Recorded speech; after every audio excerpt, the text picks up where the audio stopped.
26 जनवरी 1950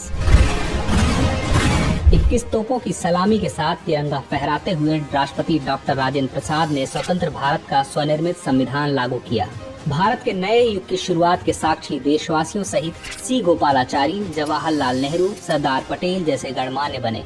मात्र 3 साल पहले आजादी की सुबह देखने वाले देश ने अपना संविधान बनाकर विश्व को अपनी संप्रभुता का परिचय दिया।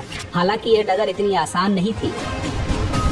इतिहास के पन्नों को टटोले तो मालूम होता है स्वराज के साथ ही अपने संविधान और हकूक की यह लड़ाई बेहद चुनौती भरी थी। दरअसल अंग्रेजों की गुलामी से त्रस्त देशवासियों को प्रथम विश्व युद्ध के दौरान एक सुनहरा अवसर हाथ लगा, जब ब्रिटेन की ओर से मदद की गुहार लगाई गई। भारतीयों ने सहर्ष प्रस्ताव स्वीकार किया और वर्ल्ड वॉर में ब्रिटेन के साथ खड़े नजर आए, इस उद्देश्य के साथ कि उन्हें आगे चलकर अंग्रेजों की हुकूमत से आजादी मिल जाएगी। लेकिन एक बार फिर अंग्रेज अपने शब्दों से पलटते नजर आए और आजादी के बदले लेकर आए भारत सरकार अधिनियम 1919।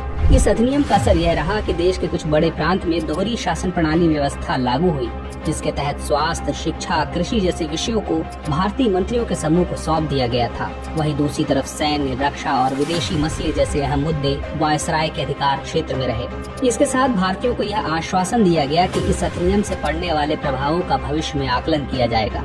अंग्रेजों के इसी कदम ने जमीन तैयार की साइमन कमीशन की, जो साल 1928 में भारत की धरती में दाखिल हुआ। साइमन कमीशन ने बड़े ही नाटकीय अंदाज में संवैधानिक सुधारों की समीक्षा कर अपनी रिपोर्ट तैयार की। लेकिन अब समय बदल गया था। अब देशवासी अंग्रेजों के बहकावे में नहीं आने वाले थे, क्योंकि स्वराज के साथ साथ अपने संविधान की मांग भी धीरे धीरे देशवासियों के जहन में परवान चढ़ने लगी थी। साइमन कमीशन की रिपोर्ट के बाद देश भर में जमकर आंदोलन हुए, जिसे शांत करने के लिए ब्रिटिश सरकार ने राउंड टेबल कॉन्फ्रेंस का आयोजन किया। हालांकि देश के सभी वर्ग के नेता इसमें शामिल नहीं हुए, इसलिए यह एक असफल प्रयास सिद्ध हुआ। लेकिन जहां एक तरफ ब्रिटिश हुकूमत भारतीयों के इरादों को एक बार फिर भुनाने की जद्दोजहद में लगी थी, तो वहीं दूसरी तरफ देश के वीर सपूतों ने अपने संविधान का खाका तैयार भी कर लिया था। साल 1928 में मोतीलाल नेहरू समेत 8 कांग्रेसी नेताओं ने एक संविधान का मसौदा तैयार किया, जिसकी नींव 1921 में भारतीय राष्ट्रीय कांग्रेस के कराची अधिवेशन में तय की गई थी। इस तरह स्वतंत्र भारत के संविधान की रूपरेखा सजने लगी थी। समय का पहिया आगे बढ़ता गया। फिर आया गवर्नमेंट ऑफ इंडिया एक्ट 1935, जिसे हमारे संविधान का स्ट्रक्चरल बेस कहा जाता है। दूसरे शब्दों में कहें तो यह एक फाउंडेशन बन गया, जिसके ऊपर मौजूदा संविधान की भव्य इमारत खड़ी की गई। एक्ट 1935 भारत के लिए आजादी की सुगबुगाहट के साथ आया, लेकिन आजादी की आहट के साथ मुस्लिम लीग और कांग्रेस के बीच मतभेदों की खाई गहरी होती जा रही थी। दोनों के बीच तल्खियां इतनी बढ़ चुकी थी कि बुनियादी मुद्दों पर भी समझौते की गुंजाइश तक नहीं रही थी। हालांकि इन सभी विवादों से आगे बढ़ते हुए भारतीय नेता अपने लक्ष्य की ओर बढ़ रहे थे। दूसरे विश्व युद्ध के दौरान साल 1945 में सभी पार्टियों के सहमति से संविधान का एक प्रारूप तैयार कर लिया गया था, जिसमें यूनिवर्सल अडल्ट फ्रेंचाइजी, स्वतंत्रता और समानता के साथ साथ अल्पसंख्यकों के अधिकारों की रक्षा का विशेष ध्यान रखा गया था। इसके साथ ही भारत छोड़ो आंदोलन और आजाद हिंद फौज की निर्भीकता ने अंग्रेजों का भारत पर अनंत काल तक राज करने का सपना चूर चूर कर दिया था। जैसे जैसे भारतीय राष्ट्रीय आंदोलन जोर पकड़ता गया, ब्रिटिश हुकूमत पर संविधान निर्माण के लिए संविधान सभा के गठन का दबाव भी बढ़ता गया। इस गहमागहमी के बीच आखिरकार 9 दिसंबर 1946 को नई दिल्ली के कॉन्स्टिट्यूशनल हॉल में संविधान सभा की पहली बैठक हुई, जिसमें महात्मा गांधी को छोड़कर उस वक्त के राष्ट्रीय आंदोलन से जुड़ी करीब हर बड़ी शख्सियत शामिल थी। इसमें मुस्लिम लीग ने भारत को 2 हिस्सों में बांटे नए मुल्क पाकिस्तान की मांग को लेकर बैठक का बहिष्कार किया। लिहाजा पहली बैठक में कुल 207 सदस्यों ने हिस्सा लिया, जहां सभा के सबसे वरिष्ठ सदस्य डॉक्टर सच्चिदानंद सिन्हा को सभा का अस्थायी अध्यक्ष चुना गया। हालांकि 2 दिन बाद 11 दिसंबर को डॉक्टर राजेंद्र प्रसाद सभा के अध्यक्ष निर्वाचित हुए और डॉक्टर HC मुखर्जी और BT कृष्णमाचारी को सभा का उपाध्यक्ष बनाया गया। इसी कड़ी में आया सुनहरा दिन 15 अगस्त 1947 का, जब गुलामी की बेड़ियों को तोड़ भारत ने आजादी की नई सुबह देखी।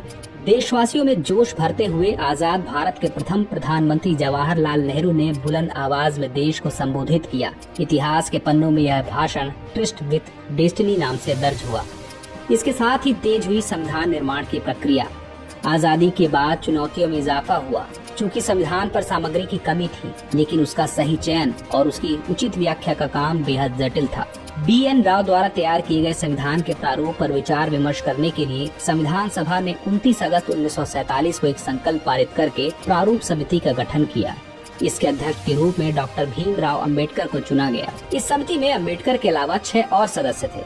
संविधान निर्माण के दौरान कई अहम फैसले लिए गए, जिसमें राष्ट्रमंडल समूह में भारत की सदस्यता, राष्ट्रध्वज का चयन, साथ ही राष्ट्रगान और राष्ट्रगीत का चुनाव शामिल था।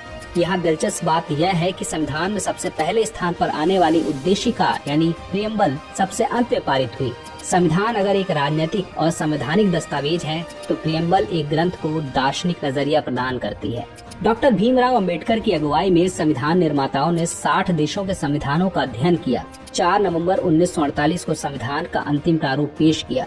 संविधान तैयार करने के बाद मुश्किल खड़ी हुई कि इसे सुंदर अक्षरों में पिरोकर कैसे संजोया जाए।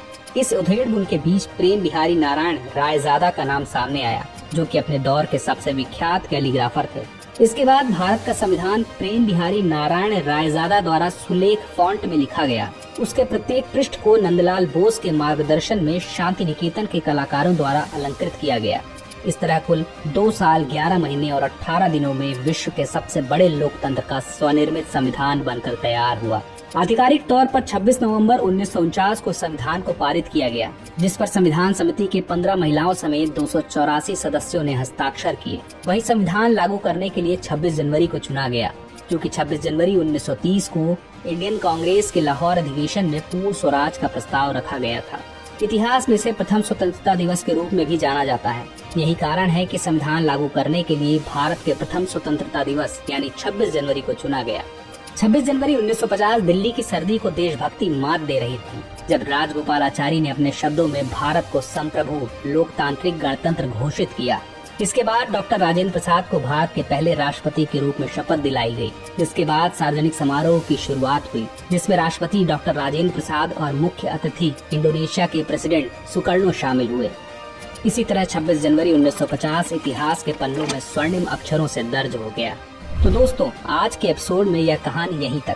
फिर मिलते हैं किसी नए एपिसोड में किसी नई कहानी के साथ। तब तक के लिए जय हिंद।